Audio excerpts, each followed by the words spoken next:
Notre invité ce matin, c'est Pierre Laurin. Bonjour. Bonjour. Spécialiste de la Russie et de la région. La communauté internationale a les yeux tournés vers la Crimée, évidemment, aujourd'hui, avec ce référendum sur le statut de la péninsule. Une première question, est-ce que ce scrutin est déjà joué d'avance, on l'imagine? Oui, il est joué d'avance, mais en fait, il est joué d'avance depuis plus de 20 ans. Dans le sens où la Crimée ne s'est pas réellement sentie ukrainienne depuis très longtemps. Enfin, la majorité des habitants de la Crimée ne sont pas russophones, comme on le dit, ils sont russes. Ils étaient russes à l'époque de l'Union soviétique, ils avaient la nationalité russe et ils se sont retrouvés ukrainiens par une erreur de l'histoire. Donc je crois que le résultat ne fait pas de doute, comme n'ont pas fait de doute tous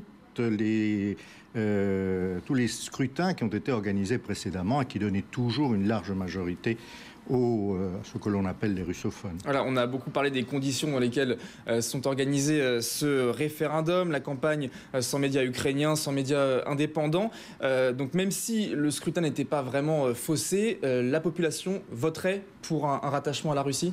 Oui, ça ne semble pas de doute. Vous savez, en 2012, les dernières élections législatives ont donné, sur 100 députés du Parlement de Crimée, ont donné 80 russophiles ou russes.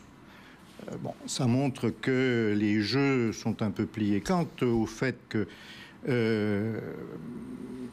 les conditions d'organisation ne soient pas idéales, ça c'est effectif, il n'y a pas de doute là-dessus. Mais d'un autre côté, il est très difficile de considérer que dans ces circonstances exceptionnelles, on puisse arriver surtout si rapidement, à l'organisation d'un scrutin qui serait incontestable. Concrètement, c'est une formalité, ce rattachement qui se profile vers la Russie ? Non, ce n'est pas une formalité du tout. Les Criméens vont exprimer leur volonté de rattachement éventuelle, mais ça semble très probable. Mais maintenant, c'est à la Russie de décider. Ce n'est pas à sens unique. Un mariage se fait à deux.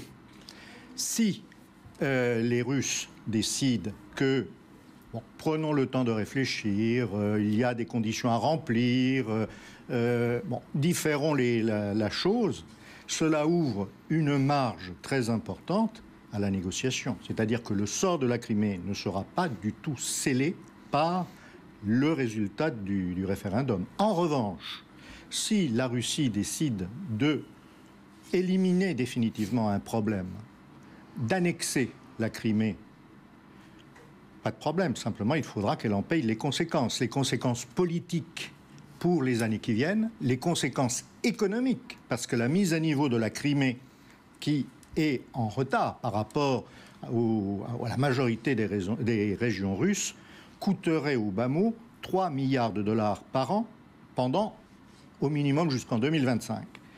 Est-ce que la Russie est prête à investir de la sorte ? C'est une autre question. Justement, quelle est la stratégie aujourd'hui de la Russie ? Comment vous la voyez aujourd'hui ? Il y a deux possibilités. Il y a la stratégie de l'entêtement, c'est-à-dire la stratégie de « on est sur notre position, on campe sur nos positions, et advienne que pourra ». On annexe la Crimée, c'est un problème en moins pour la Russie, et ensuite on verra comment on règle le problème avec l'Ukraine. Ça, c'est la première possibilité. La deuxième possibilité est un peu plus subtile. C'est de différer, de dire on ne va pas annexer, du moins tout de suite, on verra dans le temps, les conditions seront réunies ou pas. Et cela peut être interprété par l'Occident comme un signe positif, un signe de bonne volonté qui permet de limiter les sanctions et d'engager le dialogue. Et là, le dialogue peut s'engager sur une problématique tout à fait différente, qui est on échange le maintien fictif de la Crimée au sein de l'Ukraine, avec une très large autonomie, presque une indépendance, contre la fédéralisation de l'Ukraine, avec une partie russophone, une partie ukrainophone, qui ont des liens, comme en Belgique, certainement conflictuels, mais au moins dans le cadre d'un État commun. Et quel est le véritable intérêt de la Russie en Crimée ? Non, la Russie n'a pas réellement d'intérêt en Crimée, mais simplement elle a tous les intérêts également. C'est-à-dire la Crimée, historiquement, fait partie de la Russie. C'est exactement comme si l'on disait quels sont les intérêts de la France en Corse. C'est un peu ça. Bon, la Corse, par un hasard de l'histoire, se retrouve italienne il y a 60 ans et les Français veulent la récupérer. Ça semble logique. Est-ce qu'ils vont le faire ou pas? C'est une autre histoire. Mais la Crimée, le principal argument aujourd'hui de Moscou, c'est sécurisons notre base navale. C'est la base navale principale de Sébastopol, base navale principale de la flotte russe de la mer Noire. Parlons peut-être des autres régions de l'Est, de ces villes de Donetsk, Kharkiv. On a vu des violences encore ces derniers jours. Est-ce qu'on a un risque là de voir aussi la Russie venir avec une présence militaire dans ces régions? Est-ce qu'elle risque peut-être d'utiliser le prétexte de la violence contre les russophiles, les russophones dans la région pour venir? Oui, bien sûr. C'était cela le sens du vote du Parlement russe il y a maintenant presque 3 semaines. C'était, bon, attention, on ne touche pas aux régions de l'Est, aux russophones, parce que sinon, nous intervenons. Bon, visiblement, il n'y a pas de mouvement réel. Vous savez, il y a 3 jours ou 4 jours, la Russie a autorisé un avion ukrainien à survoler son territoire pour bien montrer qu'il n'y avait pas de mouvement de troupes. Bon.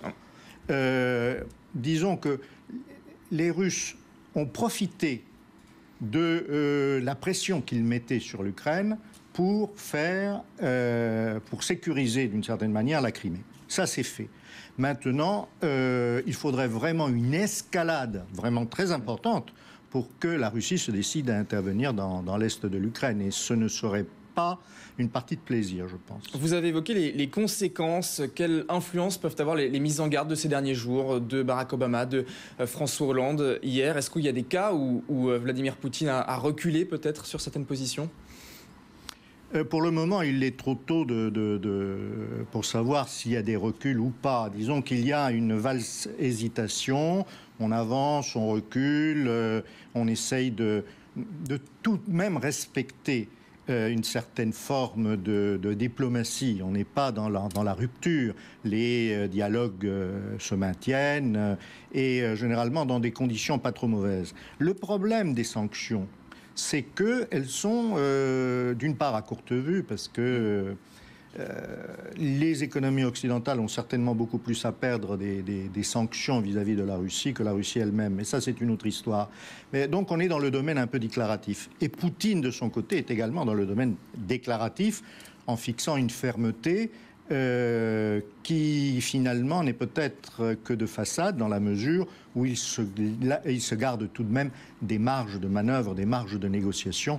Et ça, c'est ce que l'on va voir dans les prochains jours, puisque le sort de la Crimée, maintenant, théoriquement, sera réglé. Mais en pratique, c'est là que les discussions vont commencer. Merci beaucoup Pierre Laurin, spécialiste de la Russie et de la région, d'avoir évoqué avec nous ce matin le cas de la Crimée. Dans un instant sur LCI, c'est un nouveau journal. Restez avec nous.